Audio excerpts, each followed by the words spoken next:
You talked about moving energy and how energy gets blocked. Right. And a lot of times the energies were kind of what we might categorize or in a sense make wrong about like fear, anger, or yeah, sadness usually we're pretty empowered with, but yeah, fear and anger for sure. But how about positive energies that get blocked, like even sexual? Well, that's what we're moving through. That's what we're moving to right now. Mm-hmm. I'm glad you brought it up. You're right on track. Thank you. So we talked about unconditional love. Now we're going to talk about conditional love.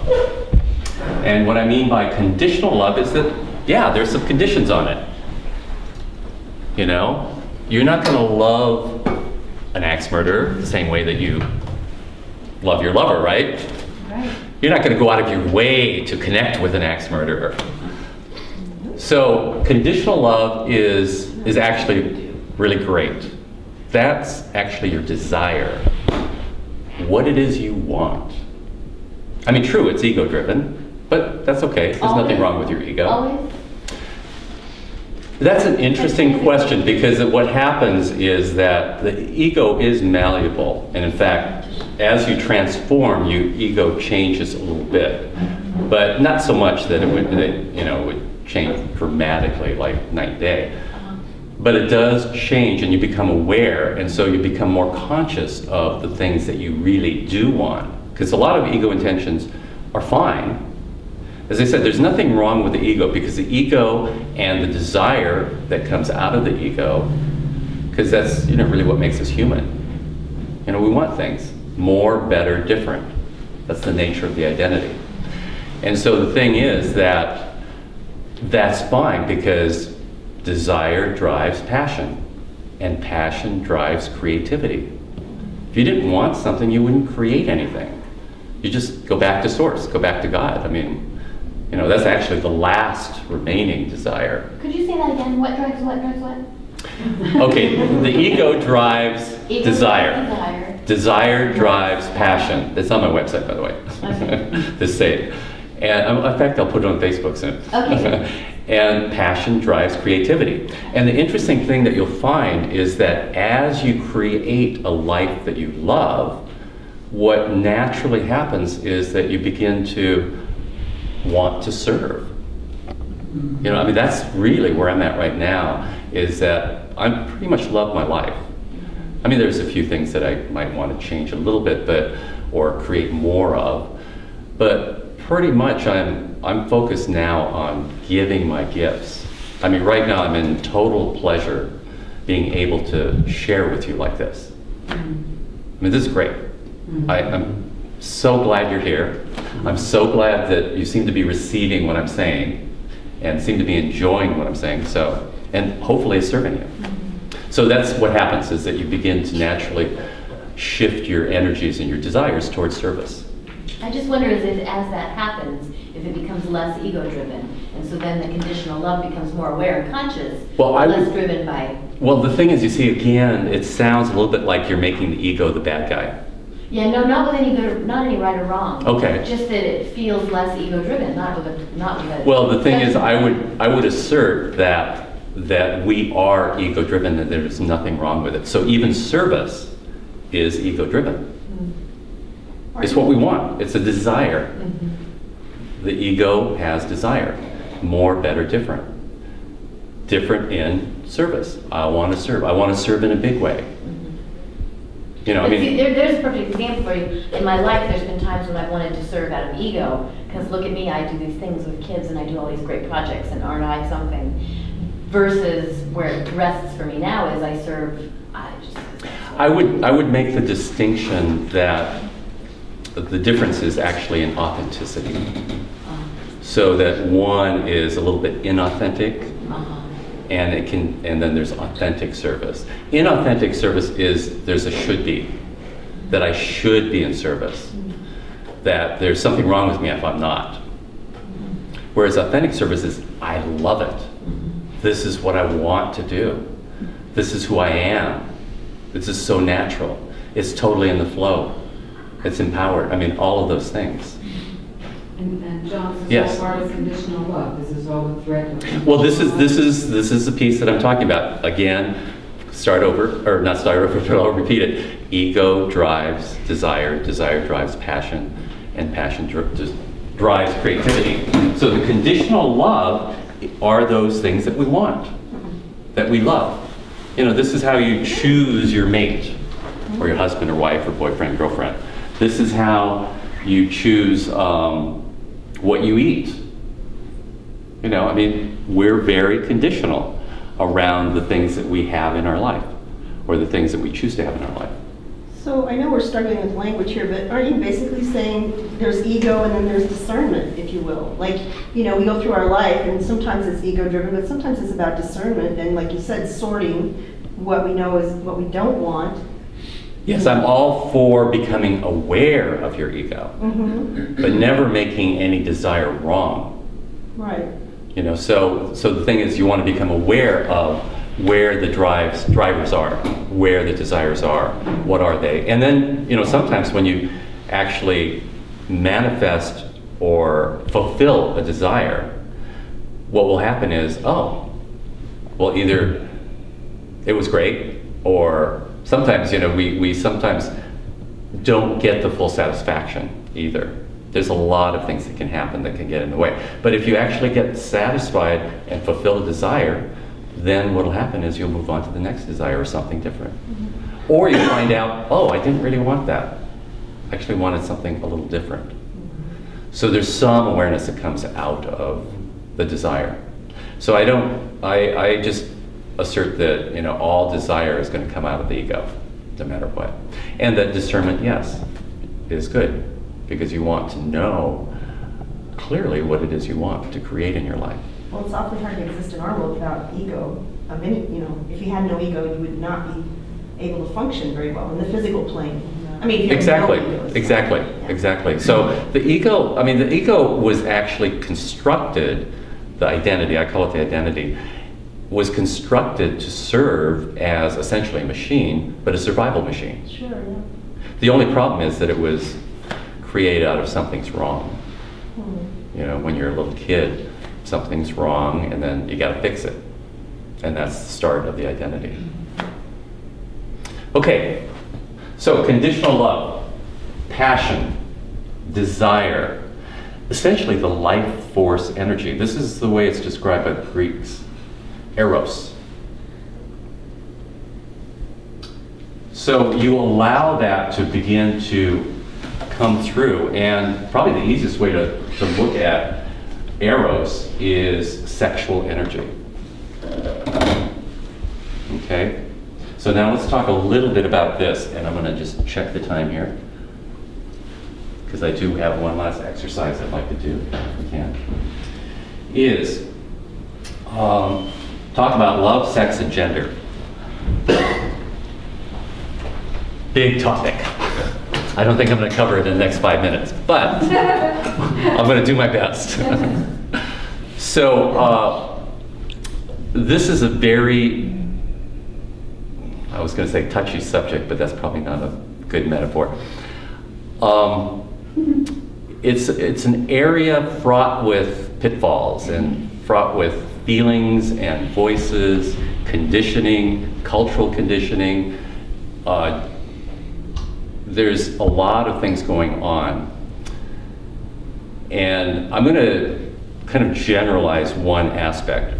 One generalization I'm going to make is that most of us, at some level or another, maybe all of us, have some sort of heart-sex split going on.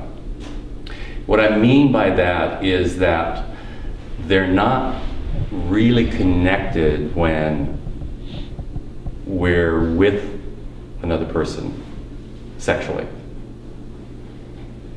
And it doesn't even have to be sexually, but there's usually some sort of sexual love or heart thing going on between the sexes.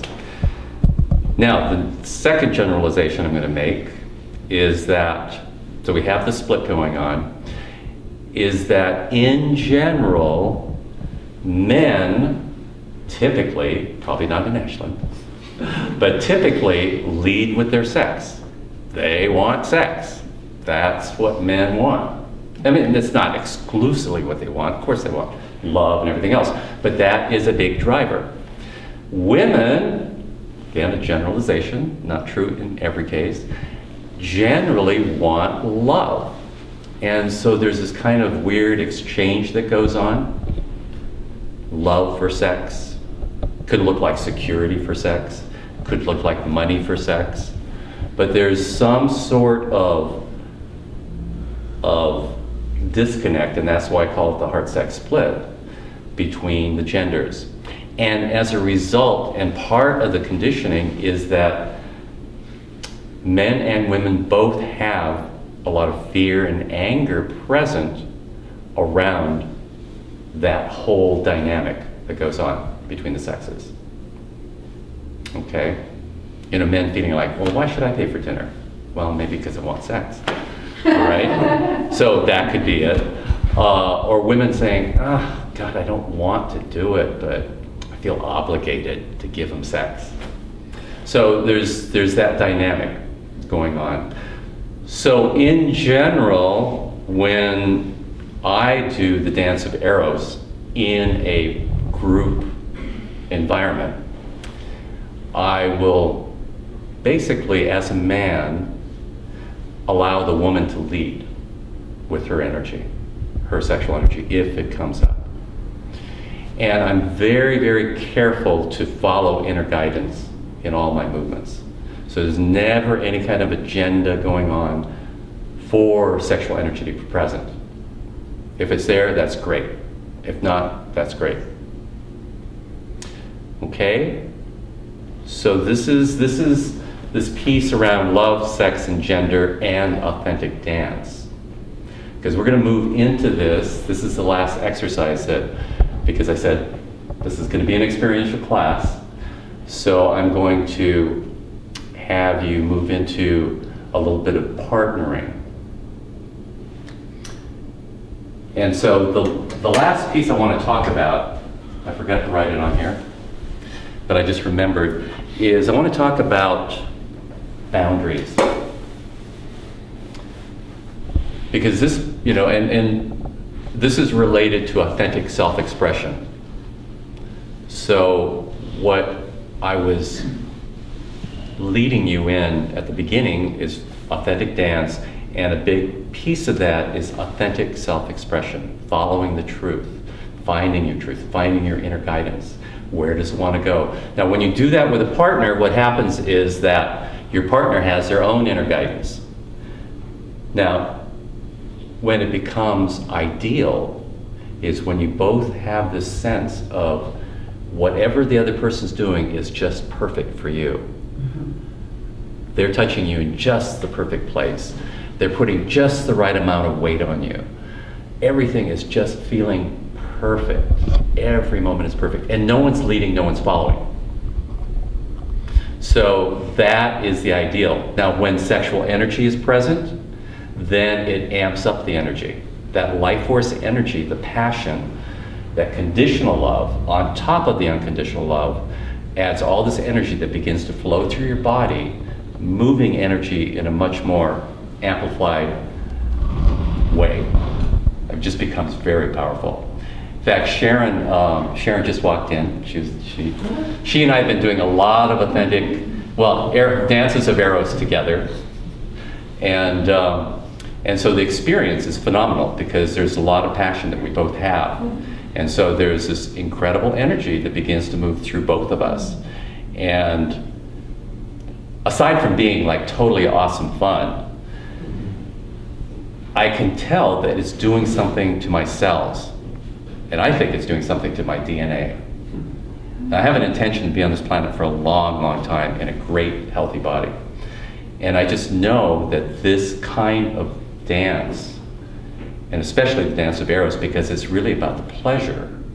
We have these incredible ecstatic experience of pleasure, bliss, joy. So I just want to share it with the world. So I'm sharing it with you right now.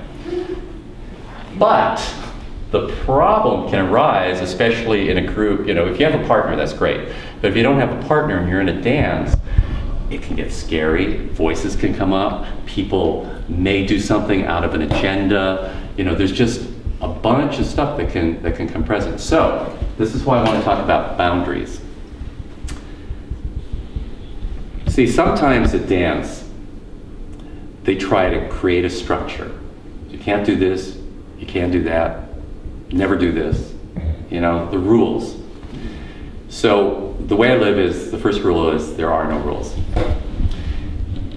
The important thing is that you, whoever, you know, you as an individual are, you have the power to create your own boundaries. Really quite simple. One way is to simply move away. If something happens you don't like, you just move away. Another thing that you can do, which is a little bit counterintuitive, is that you can actually use what I would call your musculature and your power to create a boundary. So for example, you can push against someone, or you can harden your body in such a way that it's like they get the message that, you know, you can't enter this space because you're creating this boundary with them. So there's multiple ways that you can create boundaries. So in this next exercise of authentic dance, and I'm going to ask you to do it as partners. So if you came here with a partner, you can do it with that person. But if you didn't come here with a partner, I'm going to invite you, always a choice, I'm going to invite you to pick someone. And it doesn't have to be of the opposite sex, but you know, that could be maybe a challenge for you. So I want you to go into this and start out with the authentic dance. And then if it's the truth, you know, allow the passion to come up, and I'll guide you through that. And then if some fear comes present, or you know, you need a boundary, you can, like I said, move away, or you know, create more of a hardened boundary. Is everyone clear about what we're going to be doing? Mm-hmm. Okay, great.